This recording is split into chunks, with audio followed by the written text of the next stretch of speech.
जय माता की जय माँ कामाख्या।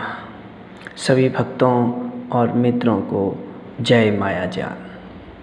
आज आपको एक अत्यंत विलक्षण किंतु अभौतिक सिद्धि के बारे में बता रहे हैं, जिससे आप ज़मीन से ऊपर हवा में बैठ सकते हैं। हवा में जितना चाहे उतना ऊपर जा सकते हैं और उड़ भी सकते हैं इस रहस्यमय सिद्धि से। तो ये सिद्धि प्राप्त करने हेतु हमने अनेक समयांतर लंबी लंबी यात्राएं की थी और उसी काल में श्री दिव्या भैरवी का सानिध्य हमें प्राप्त हुआ। कामरूप के बालीपारा के जंगलों में श्री दिव्या भैरवी का निवास है। वहाँ अनजाने में ही उनका सानिध्य प्राप्त हुआ और उनके साथ निकल पड़ा एक लंबी सुदूर और ऊंचे ऊंचे गगनसुमी पर्वतों के और जंगल की ओर निकल पड़े।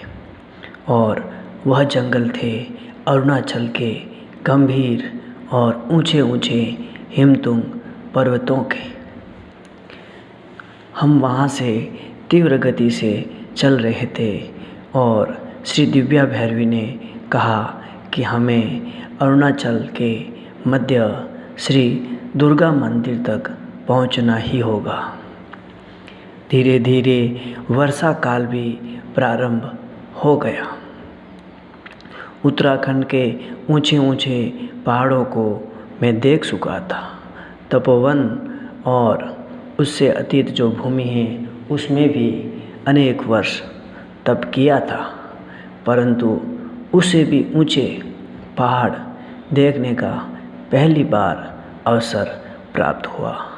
अरुणाचल के ये पर्वत देख करके मन में यही भाव आता है कि लगता है बादलों को चीर करके सीधे स्वर्ग में जाने का जो रास्ता है वो यही पर्वत है। टिके हुए ज़मीन पर हैं, लेकिन उनका जो मस्तक है वो दिखाई नहीं देता, अर्थात बादलों से भी ऊपर दृष्टिगोचर होते हैं।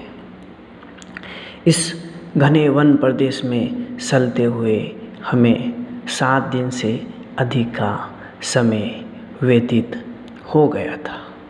श्री दिव्या भैरवी जो आहार के नाम पर थोड़ा सा फल ग्रहण कर लेती थी, परंतु मुझे तो पूर्ण भोजन की आवश्यकता थी। तो हमारे लिए जो अरुणाचल का मुख्य खाद्य भोजन है वो किसी भी गोम्पा में वो दिव्या भैरवी की कृपा से हमें भोजन प्राप्त हो जाता था। अरुणाचल के अनेक गुप्त और रहस्यमय लामाओं से संपर्क था श्री दिव्या भैरवी का। अपने आप में अद्भुत और 20 से 22 वर्ष की उनकी आयु, ललाट पर गोल टीका सिंदूर का और उनके जो वस्त्र हैं वो सन्यास के दिव्य वस्त्र, हाथ में त्रिशूल, एक हाथ में मानव की खोपड़ी। इसी गति से हम वहाँ आगे की ओर प्रस्थान कर रहे थे। संध्या का काल और अरुणाचल से भालुपोंग की ओर हम लोग बढ़ चुके थे। भालुपोंग एक छोटा सा कस्बा है जो अरुणाचल के तरफ जाते हुए मध्य पहाड़ों के बीच में आता है। जंगल और नदियों का ऐसा संगम हमने कहीं नहीं देखा। इसकी तुलना न हिमाचल के पर्वतों से हो सकती है, न उत्तराखंड के पर्वतों से होगी। कारण इसी ने सत्य ही कहा है कि सूर्य उदय सर्वप्रथम अरुणाचल में ही होता है, इसलिए इसका नाम भी अरुणाचल रखा है। सिद्ध तांत्रिकों और सिद्ध योगियों की गुप्त साधना स्थली हैं यहाँ कापालिक और कई सिद्ध दूर दूर साधक आज भी साधना करते हैं। उसी कड़ी के भीतर श्री दिव्या भैरवी ने हमें आदेश दिया कि जो सामने पर्वत हैं वहाँ पर एक योगी रहते हैं, तुम्हें वहाँ जाना है और वह तुम्हें जो आज्ञा दे वही तुम्हें करना है। मन में भय मिश्रित आनंद की अनुभूति हो रही थी, परंतु क्या करें, सिद्धि प्राप्त करने की जो अभिप्सा थी, जो जिज्ञासा थी, वह मुझे उस पर्वत की ओर खींचकर ले गई। अकेला ही घना वन प्रदेश पार करता हुआ उस सामने स्थित पर्वतीय गुफा में मैं प्रविष्ट होने लगा। बाहर पर्वत की गुफा से रह रहकर धुएं के गुबार आ रहे थे। ऐसा लग रहा था राल मिश्रित हवन सामग्री से वहाँ पर आहुतियाँ डाली जा रही थी। भीतर घुसते ही देखता हूँ कि एक योगी जो ज़मीन से 4 फीट ऊपर वायु में आसन लगा करके विराजमान है। ऐसा अद्भुत दृश्य हमने आज तक कभी नहीं देखा था, परंतु ये ज़रूर सुना था कि कामरूप के सिद्ध योगी सब कुछ करने में समर्थ होते हैं। इसी श्रद्धा और विश्वास के कारण आदि शक्ति माँ कामाख्या ने ये प्रत्यक्ष दर्शन करवा दिए थे। मेरे मन में डर भी था, परंतु क्या करें, हमने उनको प्रणाम किया और जय माँ कामाख्या का उद्घोष किया। वो समाधिस्थ थे, परंतु काफ़ी समय बीतने के बाद, लगभग 3 घंटे बीतने के पश्चात वह योगी धीरे धीरे भूमि पर आ गए और अपनी दृष्टि खोली। सारा वृत्तांत बताने के बाद उन्होंने कहा कि माता श्यामा भैरवी की कृपा से ही तुम्हारा यहाँ आना हुआ है। तुम जानना चाहते थे इस रहस्यमय विद्या के बारे में जो आज तुमने प्रत्यक्ष देख ली है।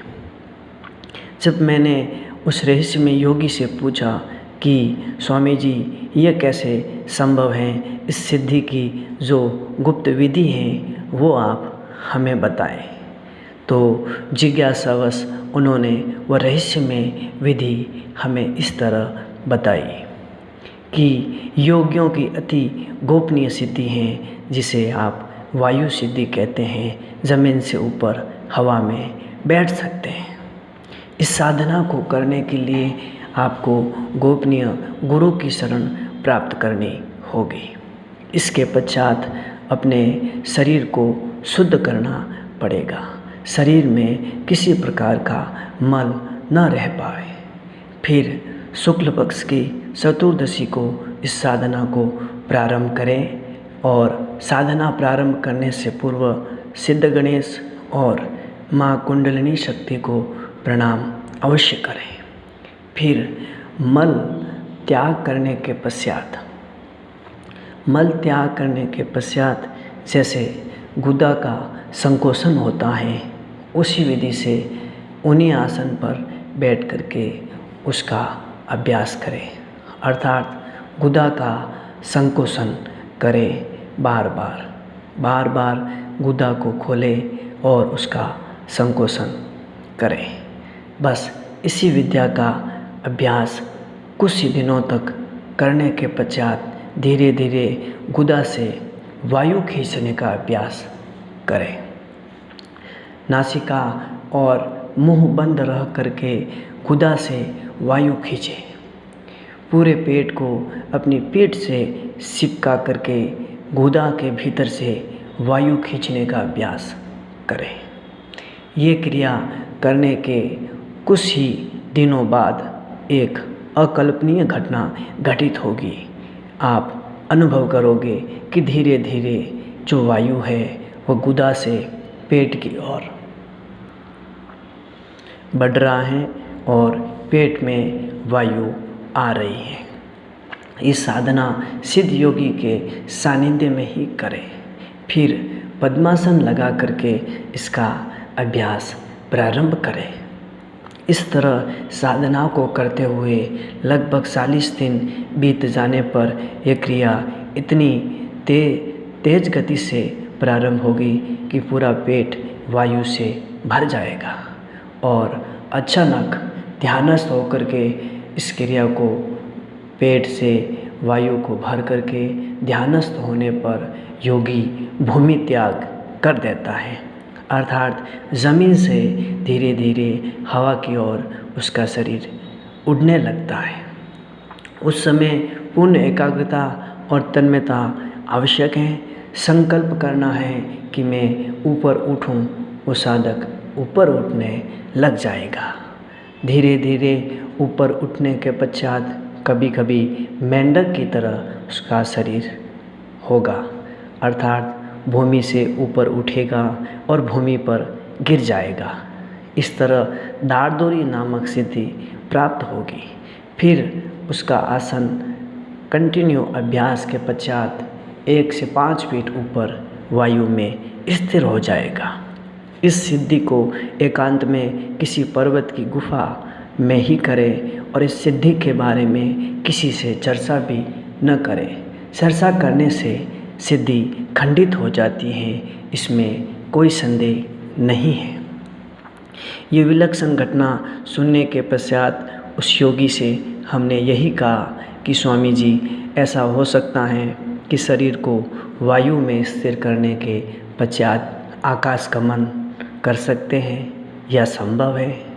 तब उन्होंने यही बोला कि जो योगी 5 फीट 10 फीट वायु में ऊपर उठने के पश्चात साहे जितना ऊपर वायु में जा सकता है, अंतरिक्ष के किसी भी भाग में जा सकता है, परंतु ऊपर उठते समय साधक की दृष्टि बंद होनी चाहिए, आंखें बंद रखनी चाहिए। कारण वायुमंडल की वायु के आघात लगने से दृष्टि जो है वो दृष्टि दोष हो सकता है और दृष्टि को नुकसान भी पहुंच सकता है। इस साधना में जो बाहर की आंखें हैं वो कोई कार्य नहीं करती हैं, इन आँखों से कोई भी दिखाई नहीं देता है। योगी को दिव्य नेत्र अर्थात तीसरे नेत्र से ही सब कुछ दिखाई देता है। वह जहाँ का संकल्प करता है कि मुझे वहाँ जाना है, उसका शरीर उसी ओर चला जाता है। तीव्र वायु के वेग में भी उसके शरीर को नुकसान नहीं होता है। कारण इसके पीछे गुरु की, सिद्ध गुरु की असीम शक्ति होती है, जो उसे एक प्रभा मंडल घेरे में रख करके चलती है। ये बात सदैव ध्यान दें।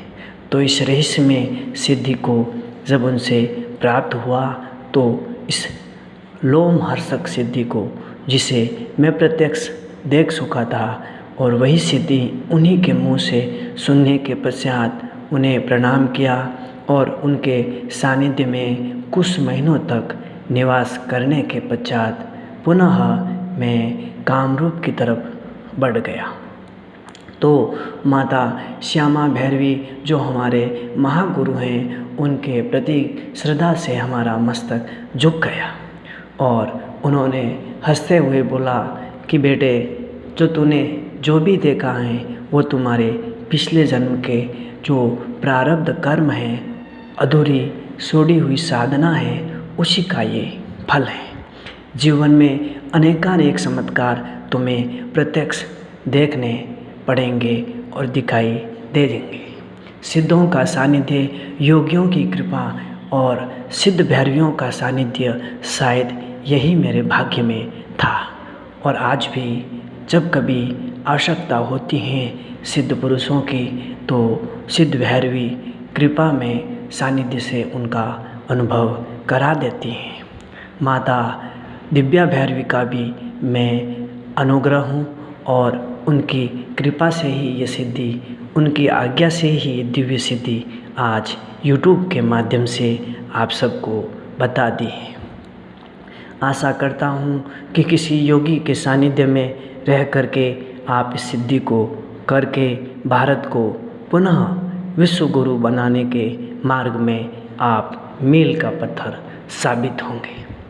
और इस विद्या का दुरुपयोग कदापि न करें, इसका प्रचार भी कदापि न करें। इसी के साथ आप सबको जय माता की, जय माँ कामाख्या।